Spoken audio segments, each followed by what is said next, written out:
আসসালামু আলাইকুম। ফেসবুক ভাই ও বন্ধুরা, যারা আমার ফলোয়ার আছে, না আমার ভালোবাসা লোক আছে, সবাইকে আমার সালাম রইল।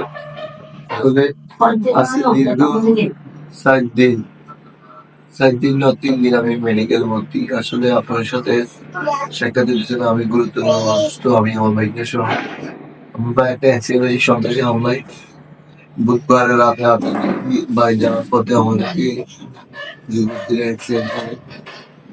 তো আসলে আমাদেরকে প্রচুর আঘাত করে, মাথায় কোপ দিছে, বাড়ি দিছে, প্রতিটা অঙ্কে আহত করে করছে, আঘাত করছে।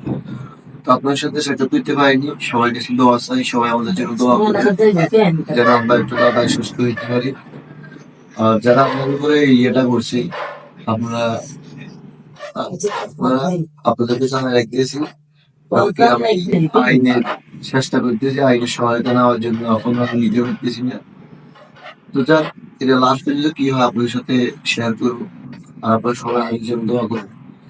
আসলে আমি বড়, কিন্তু আসলে আমি দোষ করতে পারি সবাই, কিন্তু এই ফলটা কি দোষ করছে? তারা এই ফলটার উপর ছাড়ায়নি, এই ফলটা তো আর দোষ করেনি।